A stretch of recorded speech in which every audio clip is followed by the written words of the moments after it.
الله أكبر الله أكبر الله أكبر الله أكبر أشهد أن لا إله إلا الله أشهد أن لا إله إلا الله أشهد أن محمدا رسول الله أشهد أن محمدا رسول الله حي على الصلاة حي على الصلاة حي على الفلاح حي على الفلاح الله أكبر الله أكبر لا إله إلا الله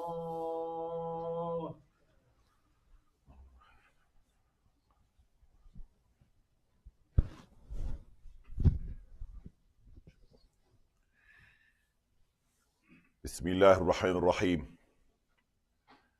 الحمد لله رب العالمين الرحمن الرحيم مالك يوم الدين ونحمده ونستعينه ونستغفره ونعوذ بالله تعالى من شرور أنفسنا ومن سيئات أعمالنا من يهده الله فلا مضل له ومن يضلل فلا هادي له وأشهد أن لا إله إلا الله وحده لا شريك له وأشهد أن سيدنا محمدا صلى الله عليه وعلى آله وصحبه الراشدين وسلم عبد الله ورسوله أرسله بالهدى ودين الحق ليظهره على الدين كله وكفى بالله شهيدا اللهم ارزقنا شفاعة نبينا محمد صلى الله عليه وعلى آله ولا تحرمنا صحبته إنك أنت أرحم الراحمين وأما بعد عباد الله أوصيكم ونفسي أولا بتقوى الله يقول الله عز وجل يا أيها الذين آمنوا اتقوا الله وكونوا مع الصادقين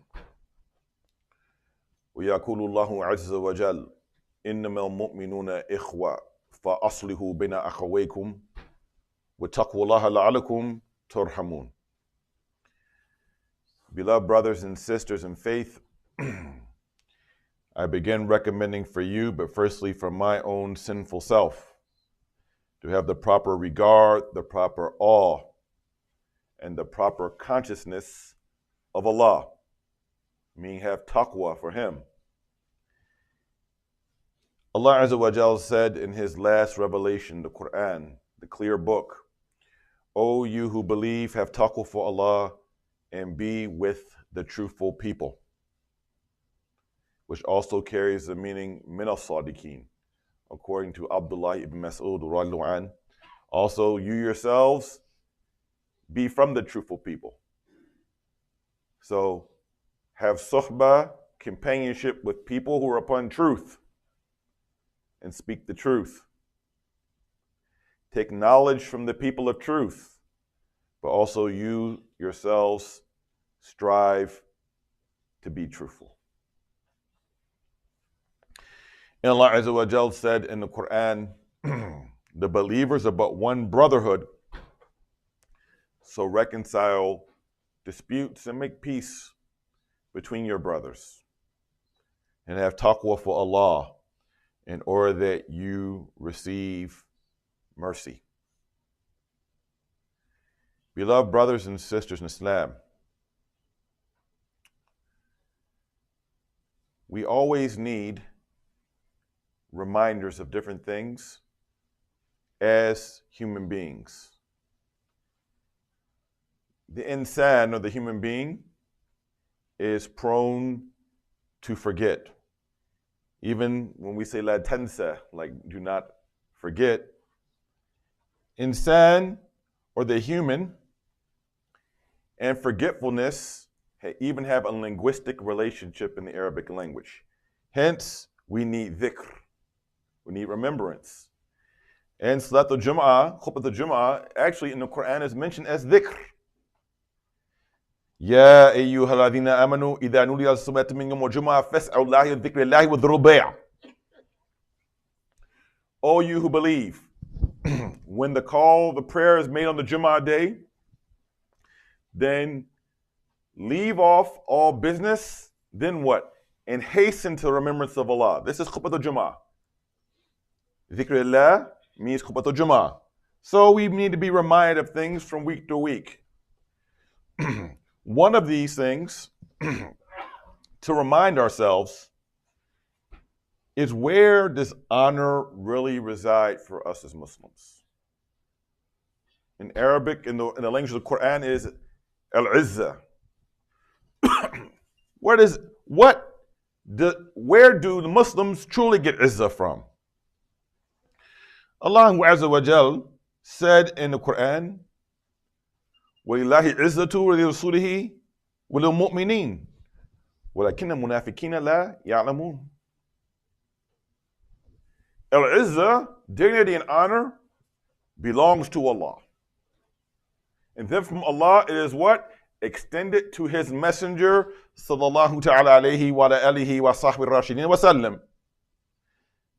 And then extended to the believers, based upon their belief in Allah, belief in His Messenger, alayhi salam, and striving to obey their commandments and staying away from their prohibitions.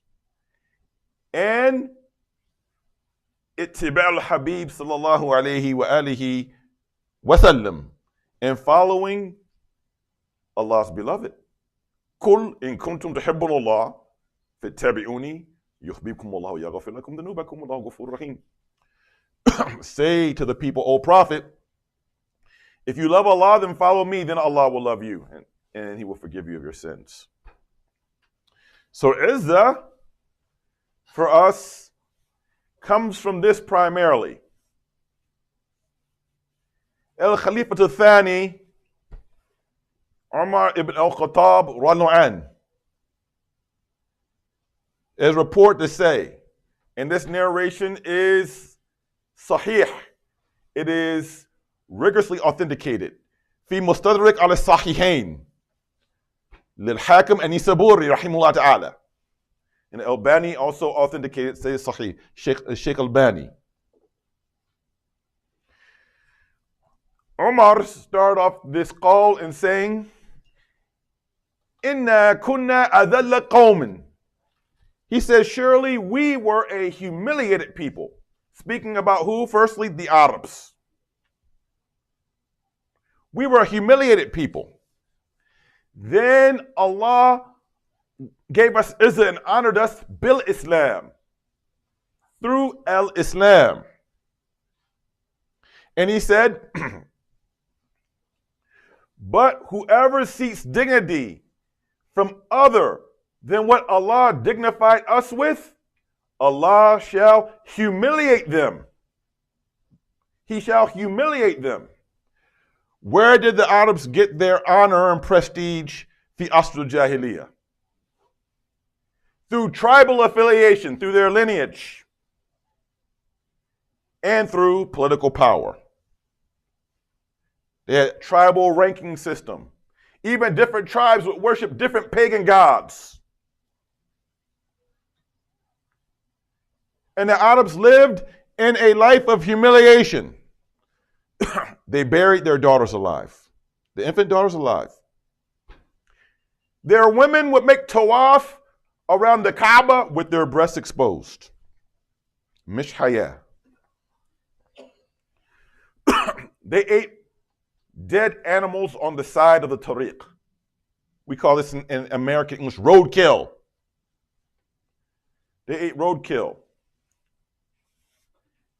And Fakr al-Ansab is one of, they used to take gloat and have pride about their lineage. Oh, we come from this tribe and we come from this lineage. And they would fight each other based upon tribal affiliation, even when they knew the person in their tribe did dhulm or did wrong. This is the very definition of al-asabiyya. When the Prophet ﷺ was asked about this, and this is Abu Dawud narrates this at least in one riwayat as Hasan, and others narrate this as well with different wording. He was asked, Mil asabiyya, what is this blameworthy tribalism? فقال النبي صلى الله عليه وآله وصحبه الراشدين وسلم إن تعينوا قومك على الظلم, is to help your people in dhulm, in wrongdoing, in oppression, al-asabiyya. So around tribe,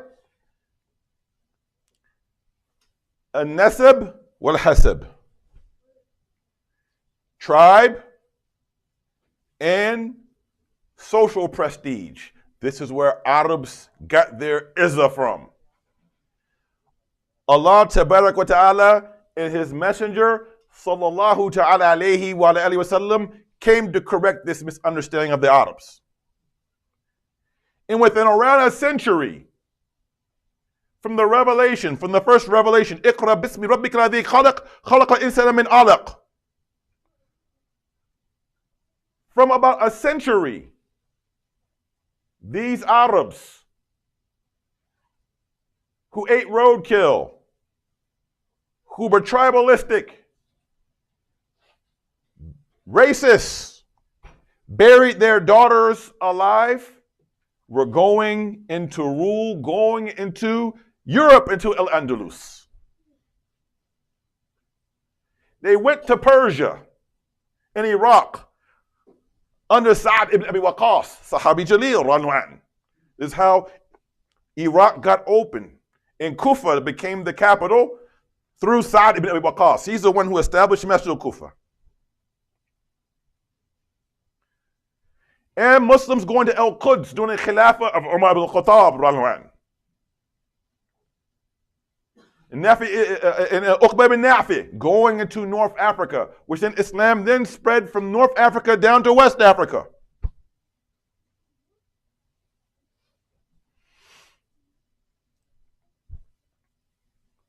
So Allah honored those Muslims through their commitment to the Quran and as-Sunnah Nabawiyyah. This is how they got honored. And only did Muslims start to decline when they took, or when we took, the emphasis off of that and went back to the old tribalistic mentality of favoring our ethnicity and thinking that's the first thing that gives us honor, or our qabila, or our skin color, where Muslims began to operate almost like in a class type system, which then led to the decline of Muslim civilization.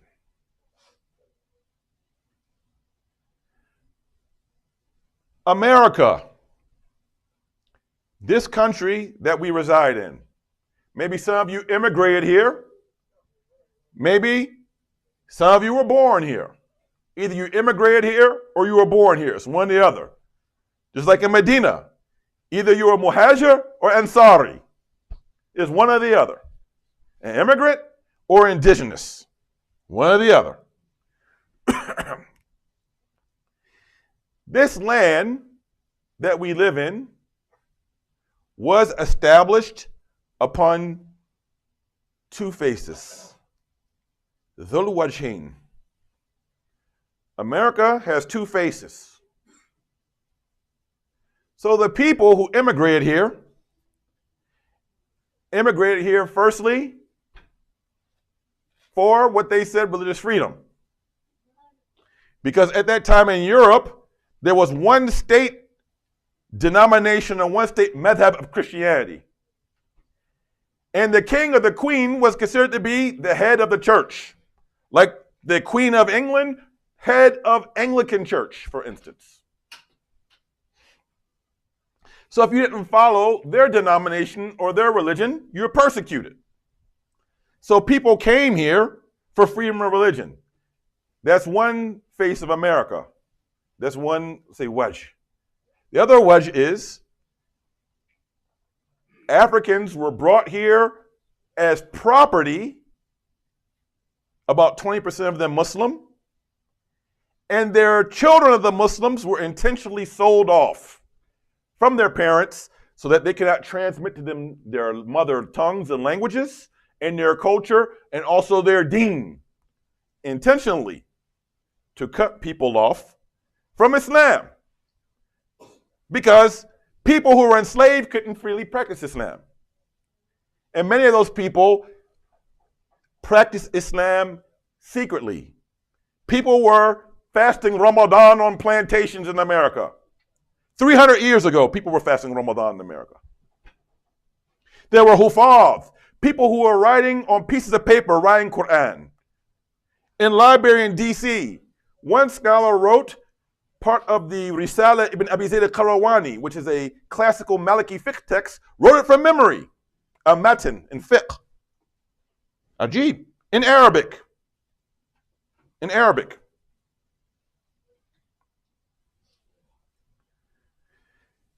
People from Europe migrated here for property rights. Because in Europe, you couldn't own property. That's why the term comes from landlord.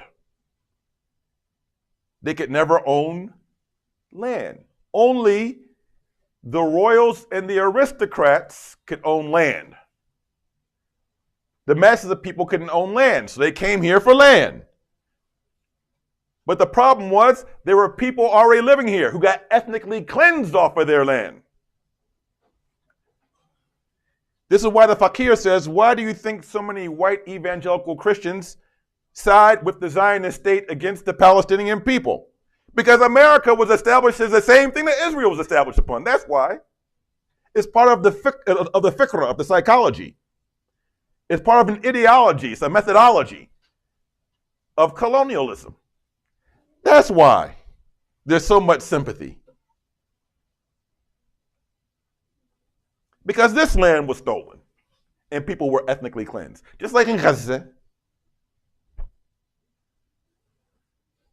So racism has always been at the core of this country. This is why we have something called Black History Month. Black people aren't special. Black people aren't special. لا فضل العربيين على العجمي ولا عجمين على العربي.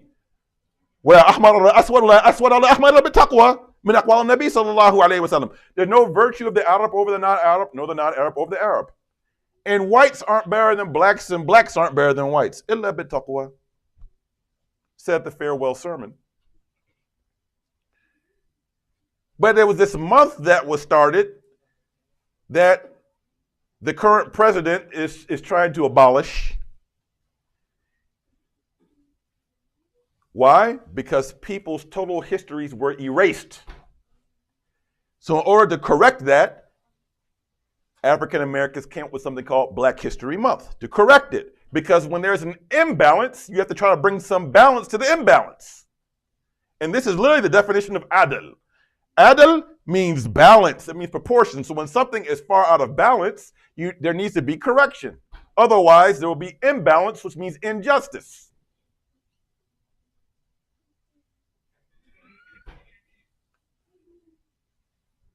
One of the greatest Muslims to ever walk this earth in what we call the United States of America. At one time was considered the world's most popular human being.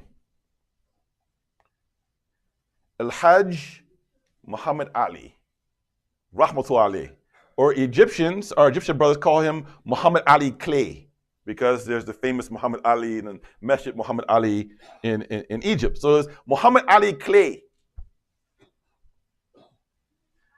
This man came to Islam as he understood before coming to the Sunnah. This man changed his name from Cassius Clay to Muhammad Ali. And people refused to call him Muhammad Ali. And he demanded, he found his izzah in Islam and in this name Muhammad Ali. You can go on YouTube and see one fight. There's one fighter that refused to call him Muhammad Ali and called him Cassius Clay. Muhammad Ali fought him in the ring, and as he was beating him, he said, "What's my name? What's my name?" You see, in America, there's a phrase in American English. You don't beg for respect. You don't grovel for respect. You don't even ask for respect. In America, it says you command respect. And he traveled the world bringing honor to Muslims.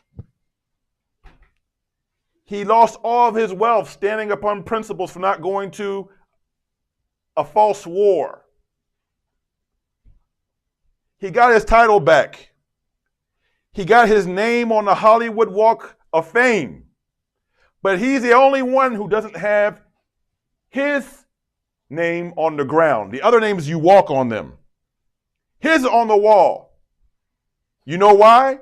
Because he said, no one can step on the name Muhammad. Because he named himself after Muhammad and Ali ibn Abi Talib, Muhammad Ali. No one can step on Muhammad. He had izzah from Islam. He saw dignity from the name Muhammad, named after Rasulullah sallallahu alayhi wa sallam. This is why it pains the fakir when I go into gas stations sometimes and I see a brother and his name tag is Mo. Mo? You're named after Khairul Khalqillah alayhi salam. What's this Mo stuff? Call me Sam. No, you're Usama. You know Sam. Because once you start compromising your izzah and your dignity, it will continue to get stripped and stripped and stripped until you have nothing. And this is what Al-Khalifatul Thani, Umar ibn al-Khattab, talked about.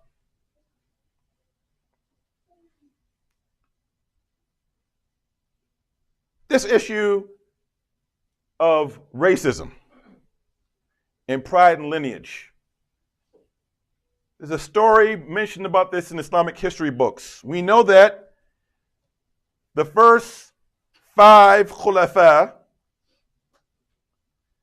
we had Abu Bakr Siddiq, wa Umar ibn al-Khattab, wa Uthman ibn Affan, wa Ali ibn Abi Talib, wa Hassan ibn Ali, who ruled for 6 months. That makes up 30 years. 30 years of Khilafah. Then the government of Bani Umayyah.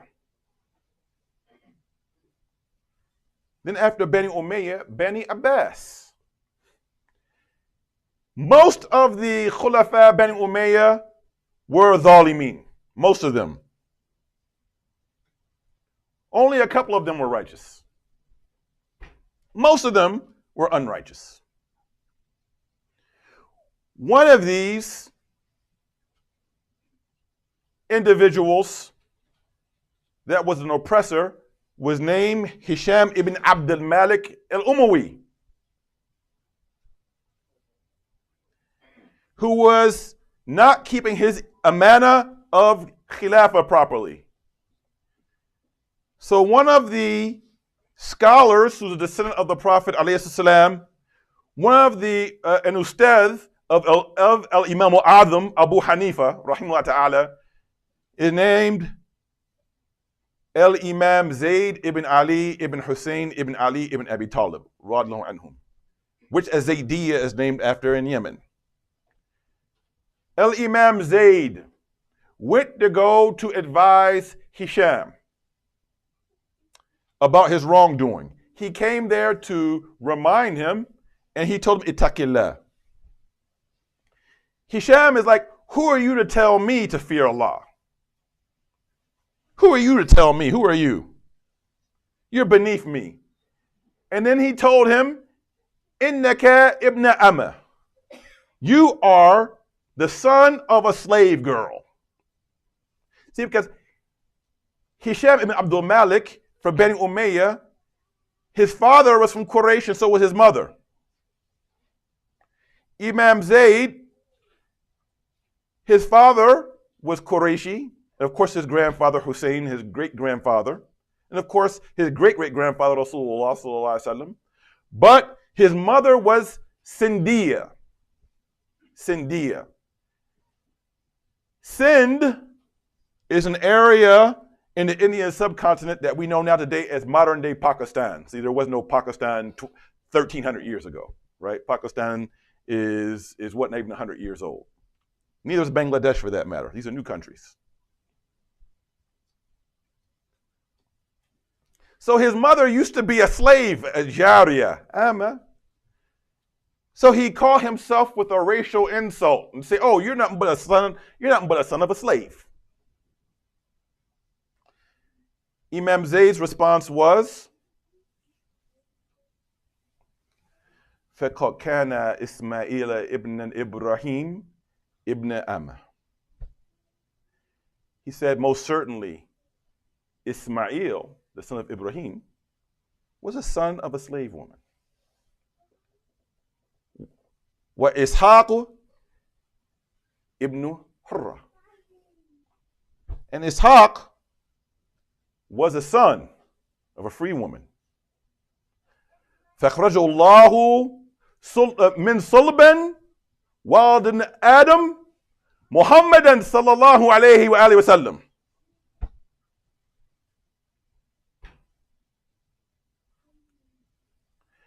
But Allah brought forth from the lungs, from the loins, the best of creation of the children of Adam, Muhammad sallallahu alayhi wa sallam. Who was Muhammad sallallahu alayhi wa sallam? A descendant of Ismail.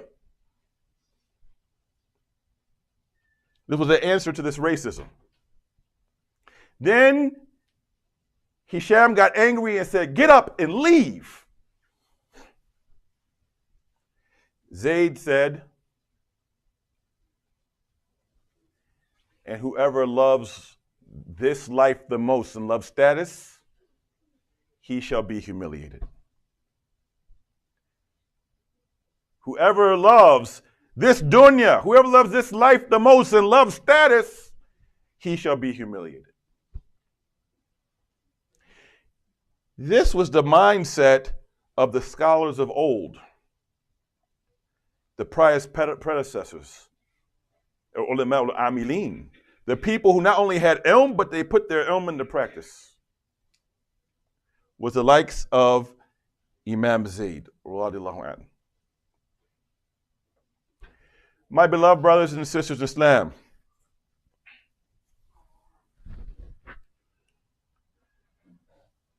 we cannot be what we're supposed to be as Muslims in this land or globally until we get our priorities together. Your ethnicities are good. Your cultures are good. Allah tabarak wa ta'ala made these. يا أيها الناس إنا خلقناكم من ذكر وأنثى وجعلناكم شعوبا وقبائل لتعارفوا إن أكرمكم عند الله يتقاكم إن الله عليم خبير. Allah made these. He said, "Oh people, surely we created you from a single male and single female, and we made you into these different ethnic groups and these different clans, these different nations and these different ethnicities, that you may get to know one another." But then he says, "Surely the most honorable of you with God had nothing to do with your nasab, had nothing to do with your tribe, had nothing to do with your shab. It has to do with taqwa for Allah tabarak wa ta'ala." This is where the izzah relies. resides. This is where the dignity, this is where karam, nobility, is in this deen. My brothers and sisters in Islam, we as Muslims should never feel inferior to people in the dominant culture. We shouldn't change our names to fit in. We shouldn't change our dress the way you want to dress as long as Sharia compliant. But we should keep our dress and not feel it's inferior that we have to conform, that we're trying to fit in for acceptance. One thing about America, no matter how much you try to give up who you are in the name of assimilation, for people who are racist, who don't respect you, no matter what you do, you will never be accepted. وَلَنْ تَرْضَ عَنْكَ يَهُودَ وَلَا النَّصَارَى حَتَّى تَتَّبِعَ مِلَّتَهُمْ. Never will all of them fully accept you until what? Until you give up your dignity and you follow their way. Allah says this in the Quran. And also, keep our cultures, but put Islam first. Put Islam first in our socialization. Put Islam first in our leadership, who we see as leaders. Put Islam first in who we marry our daughters and sons to. Islam first. Deen first. Ad-deen wa khuluq. That what comes first. That's primary. In conclusion, and the Fakir has mentioned this point several times across the country since October 7th, 2023. Ibn al-Athir narrates that in the first crusade, when the Crusaders came into Al-Quds,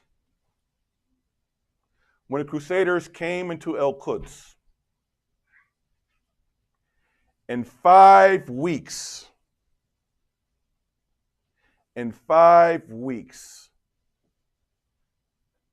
70,000 people were killed. No smart bombs, no drones, no cluster bombs. In 5 weeks, most of those Muslims, some of those were Jews. For 98 years, Muslims could not pray in Al-Masjid al-Aqsa. Like even though Al-Masjid al-Aqsa is under occupation right now, there was Khutbatul Jumu'ah there today. There's Salat Tarawih there basically every night. It was a worse situation back then during the First Crusade. 98 years.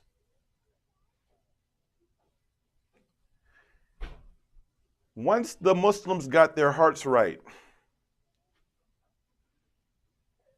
Muslims who were Arabs, Muslims who were Turks, Muslims who were Persians, Muslims who were Habashi. Ancient Habasha makes up like the Somalian Ethiopian people. Habasha. They followed a general and they got Al-Quds back. That general was not Arab. That general was Kurdi. Salahuddin al-Ayyubi al-Kurdi. Salahuddin al-Ayyubi wasn't Arab. The people worked and purified their hearts. They saw their dignity in Islam. Till when it came to following leadership, it didn't matter about the nasab or the lineage of Salahuddin. It didn't matter about his skin color. It didn't matter. All the different, from white skin to black skin. When Jaysh Salahuddin al-Ayyubi, and they came back and they got Al-Quds back. Allahu Akbar, Allahu Akbar, Allahu Akbar. So there's a lesson in that. So we need to remember this for ourselves and remind each other, and even to remind our brothers and sisters back overseas. One of the things that pains the Fakir much And this goes back over 20 years. The first time I was actually 25 years.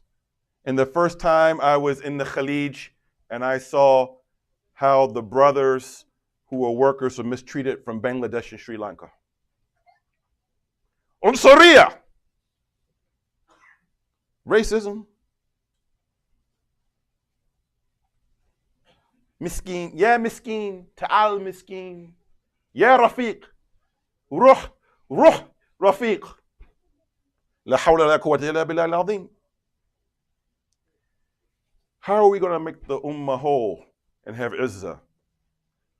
When even in the land of Haramain al-Sharifain, we see regular racism. La hawla la quwwata illa billah al-azim. We ask Almighty Allah Azza wa Jal to grant us izzah. We ask Almighty Allah Azza wa Jal to purify our hearts from racism and tribalism. And we ask Almighty Allah Tabarak wa Ta'ala to place love in our hearts for each other as Muslim believers, brothers and sisters in Islam. أقول قولي هذا استغفر الله لكم استغفروه.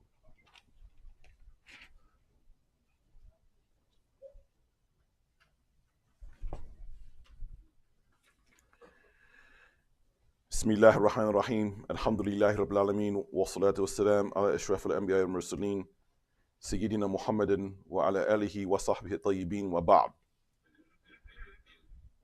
Very briefly, brothers and sisters in Islam, when you come into this musalla, please make sure that you turn your cell phones off and there's no talking inside this musalla during the khutbah. When you leave the parking lot, please make sure you make a right turn, not a left turn. And as we see there's construction going on, may Allah facilitate the construction of our masjid. Please stay away from the construction area. Preschool applications are being accepted here at IONA.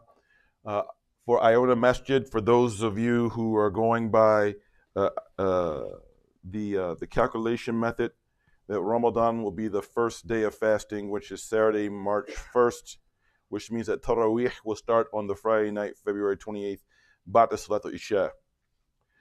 IONA's 18th annual Quran conference will be on Sunday, February 23rd at 6 p.m. The theme is Endurance and Hope, Quranic Guidance in Times of Trial. Iona Cafe, which is here, is selling lunch, $10 per box, which is inexpensive. All proceeds go to the expansion project of our masjid here. And please be generous in your donations. This is Yom al-Jumu'ah Sayyidul Ayyam. This is the master of the days. This is the best day of the week to give donations. It is also the 15th of Sha'ban. So this is an auspicious and blessed day for giving donations. Ya Akram al-Akramin. Ya Akram al-Akramin. Ya Hanan. Ya Manan. يا بديع السماوات والأرض يا ذو الجلال والإكرام يا حي يا قيوم برحمتك نستغيث سبحان ربك بالعزة عما يصفون وسلام على المرسلين والحمد لله رب العالمين أقيموا الصلاة